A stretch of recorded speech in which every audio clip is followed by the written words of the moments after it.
All right, so now let's move on to the Los Angeles Rams. Rams, like I said, you can't count them out. They did just deal with a bunch of injuries, but once people got healthy, they turned it on. And one of the big guys for this team, you did have, Cooper Kupp, injured again. That's one thing that's kind of followed him throughout his career. He's out, lights out, and that kind of go-to guy for Matthew Stafford when he's out there. But within that injury, Matthew Stafford got very comfortable with another guy, and that is Puka Nakua. Puka Nakua lit up the league, and people were like, who the hell is this guy? And bang, he just showed off and out all over the place.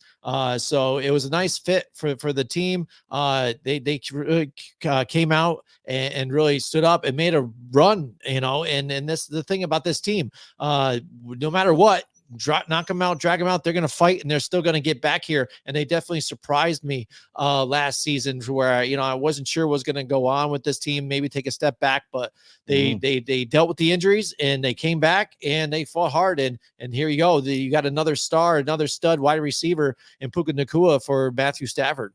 Yeah, and I think this is going to be one of the rare times that Cooper Kupp and Puka Nakua are going to be 100% healthy coming into this season. Demarcus Robinson has been kind of like that underlining talented wide receiver that didn't really stick with any other teams. Never was having a hard time finding a roster. The Rams bring him on, and when guys were hurt, like Puka was banged up or Cooper Kupp had to miss some time, this dude rose to the occasion. Like Demarcus Robinson really carved out a nice niche with this Rams team, and now he's part of the crew. He's part of the starting lineup. And I'm actually kind of excited to see what this all means for the Rams and their offense.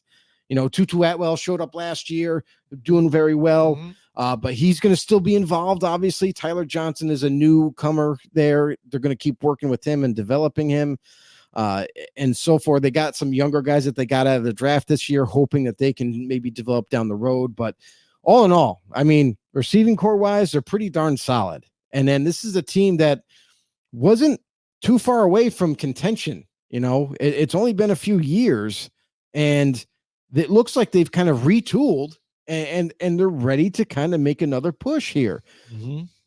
Don't laugh. Just listen for a second. I know Rams fans are going to be excited about this, but this offensive line is definitely much improved. Over the years, they've managed to add a free agent here and there. They've drafted well.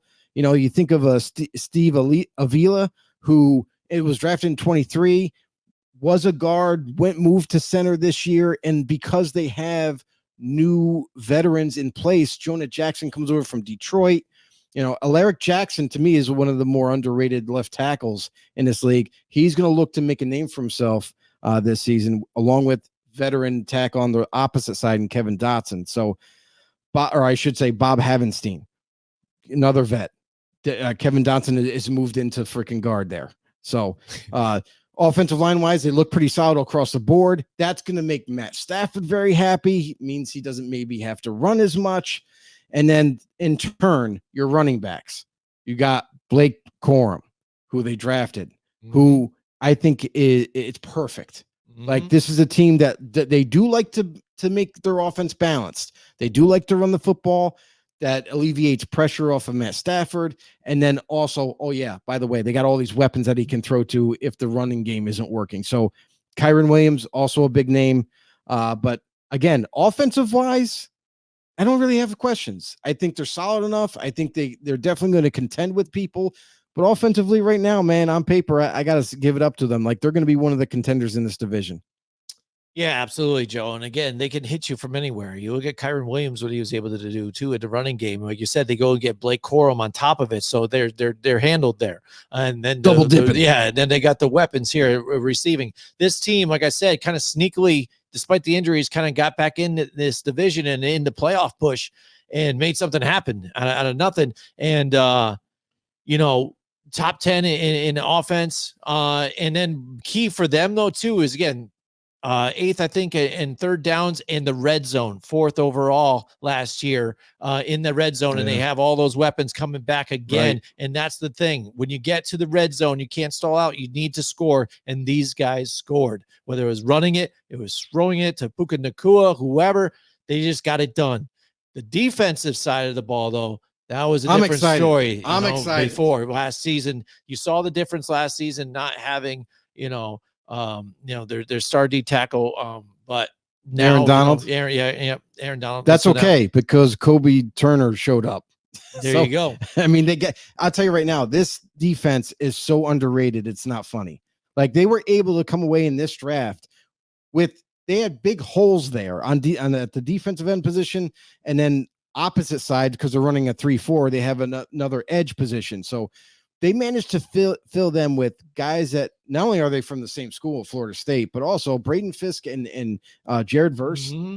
These two guys are ass kickers. Like, they did a great job in Florida State. They look to continue that in the NFL. And I'll tell you right now, Braden Fisk, everybody can clown him for having shorter arms than normal, but the dude just gets pressure. The dude makes, offensive linemen regret playing.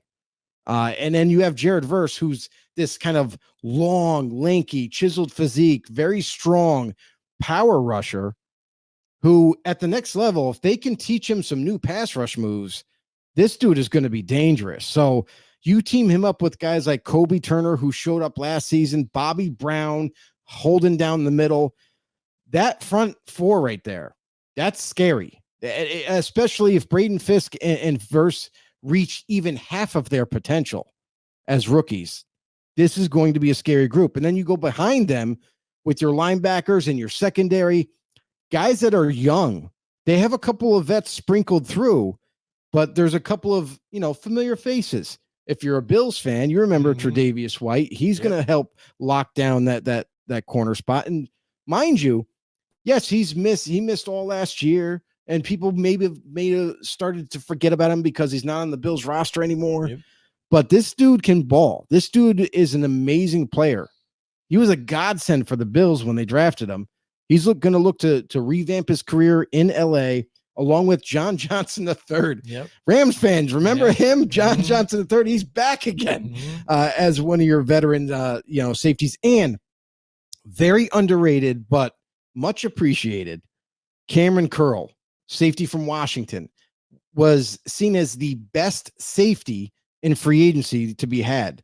Guy's very young, promising, and up and coming. So overall, what they've done is, yes, out with the old sort of speech, because Aaron Donald wanted to leave. He wanted to retire and all that. But now you have not only a very young team on defense, but a young team on defense that has proven that they can show up and show out. And offensively, you still got some of those veterans, and you got some new weapons to throw to for Stafford. This team, man, we had doubts about their defense last year, and they proved us wrong.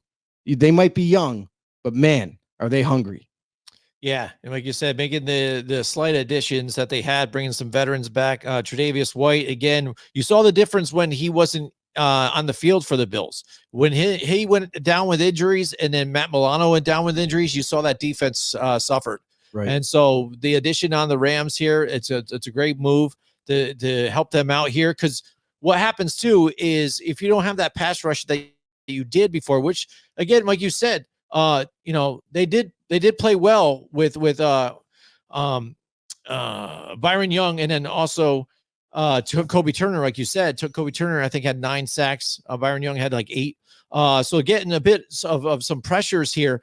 But if you have that secondary that can help lock it down, so then they can get there and get the pressure, that's only going to help them out. Absolutely. So hopefully we'll see them take a turn for the better here in this upcoming season. Hey everybody, this is Big John from Grumblings Media, and I just want to say thank you for watching our content. If you want to support our efforts here at Grumblings Media, just smash the subscribe button right here, totally free, or just go ahead and consume more of our great content. Click either one of these 2 boxes.